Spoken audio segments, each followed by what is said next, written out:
Hello and welcome to Post-Mormon Postmortem. This is the first episode of What Do You Know Wednesday. I'm your host, Hannah. And I'm Jess. So, Jess, what do you know about Tim Ballard?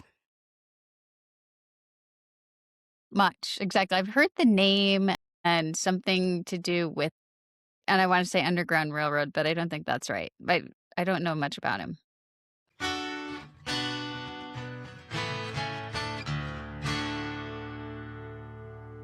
Okay. Well, I want to set this up with this wild Mormon true crime connection that I came across. We just recorded an episode on Mormon fratricide, which will drop on May 17th, if I'm not mistaken. I believe In so. researching for that episode, I came across a case that didn't even make it into the episode, but I'm going to give you the bare bones right now. Okay. July 6th, 2018, Pleasant Grove, Utah.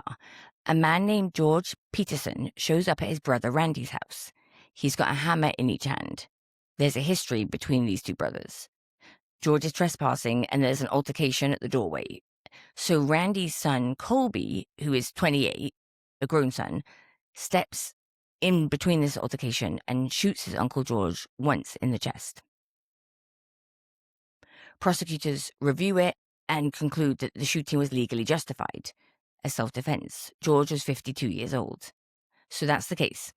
Brother shows up, armed to his brother's house. Nephew shoots him dead. No charges filed. Now, the brother who was under attack, Randy Peterson, he died in 2022 of cancer. His obituary lists his children. One of them is a daughter named Kyra Lynch, and I recognize that name. Kyra Lynch is one of the women who filed a civil lawsuit against Tim Ballard in October 2023. She's one of the plaintiffs who came forward publicly. There have been about 6. And she said publicly that it was humiliating for her to share what had happened to her, but it had to be done to stop him. So thank you for doing that, Kyra Lynch, you brave, brave woman.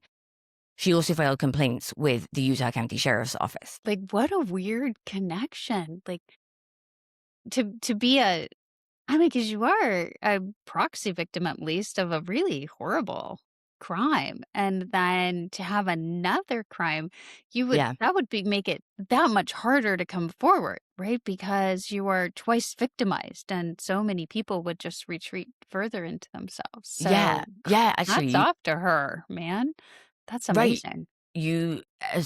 It is a really striking convergence that Yeah. a woman from a family with that kind of traumatic intrafamily violence later ends up in Tim Ballard's orbit, becomes like one of his victims, and then goes public, which takes a lot of courage, right? And that just Yeah. caught my attention in the weird world of the research for PMPM does.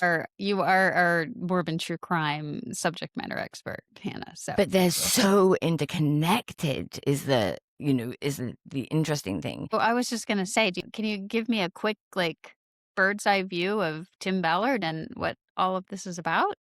Yeah, so let me give it to you in a nutshell. Ballard founded Operation Underground Railroad. So you were right there, or Oh, I got that. OUR. Okay. OUR, Underground Railroad. It's a non-profit anti-human trafficking organization that became enormously popular in Mormon circles and I even already know where beyond. this is going. As soon as you said anti-human trafficking, You know, continue. yeah, I'm like, you know some stuff you may not be able to guess all the weird and wonderful meanderings. I don't know if you noticed or saw, I certainly did not. In 2023, he was the subject of the film Sound of Freedom, which made over $250 million at the box office. And it was like a cause film for a very specific slice of American conservative Christianity, the slice that is obsessed with like human sex trafficking and obsessed with child exploitation. And their obsession doesn't sound that protective. It just sounds kind Maybe of a little obsessive. titillating for them. It just sounds like it's all you think about and focus on. Yeah, it sounds like you are the client base. So Tim Ballard, super Mormon, just typical dysfunctional Mormon upbringing that creates all the wrong schemas and ways to think about the world. And he is like rising in the ranks and becoming positioned, at least in the upper echelons, it seems like, as some kind of foreordained folk hero. So you have to know what these civil lawsuits say. They were filed in October 2023. There were 5 plaintiffs initially, and then a couple of days later, a 6th plaintiff filed a separate lawsuit with her husband as co-plaintiff. Okay, 5 plaintiffs all filed using pseudonyms, but they've come out publicly since. The allegations included sexual coercion and assault, with Ballard using his alleged spiritual authority and the structure of his operations to access and isolate women. He was doing this thing that he called the couples ruse. So the couples ruse was an underground tactic that he employed where he would approach women and say he wanted them to be a female operative for him, to pose as his wife or girlfriend, to fool human traffickers when they went to like South or Central America. So these lawsuits explicitly spell out how he used the ruse as a pretext to coerce these women into sexual acts with him. He told these women that they had to make the ruse believable to traffickers, so they needed to develop sexual chemistry, and this included practice sessions that involved tantric yoga, couples massages with professional escorts. I'm pretty sure he paid a professional escort to go down on one of them, and they had to perform lap dances on him, go to strip clubs with him. During the actual missions, he said they had to share his bed, they had to share showers with him, because it was necessary in case the traffickers were surveilling their accommodations, because you know how those sex traffickers just be wanting to figure out if the guy is using a fake woman. I mean, the manipulation is insane. And when these women questioned him, because they did, because they weren't born yesterday, he would repeatedly ask them, isn't there anything you would do to save a child? What wouldn't you do to save a child? God, to guilt them into compliance. Monster. What did... Okay.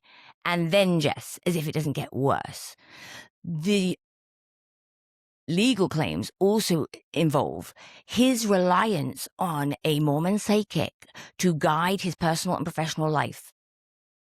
So the lawsuits claim Ballard consulted a psychic named Janet Russon. We'll be talking more about Janet Russon, who says that she can channel the Book of Mormon prophet Nephi.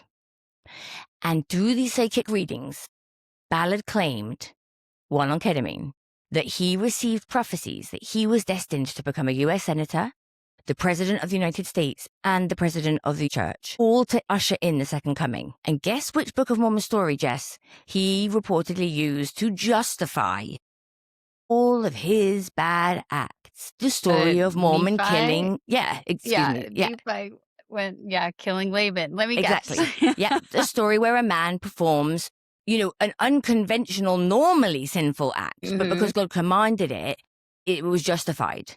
And so he told these women that the Holy Spirit requested that these tasks be done for the greater good. So, now in answer to your question, what do you know about Tim Ballard? The answer is a little too much, I think. Yes. A little too much. Wow. But I did. There is something about men, like when you hear there is a scandal related to a man involved in this, sex trafficking work or this human rights work or this, from Che Guevara on down, they are sexually exploiting women, no doubt, over and over again. Yeah, it never hasn't been. Pisses me off. Yeah. Next week on What Do You Know Wednesday, we're going to find out what you know about who they're baptizing for the dead. Right on.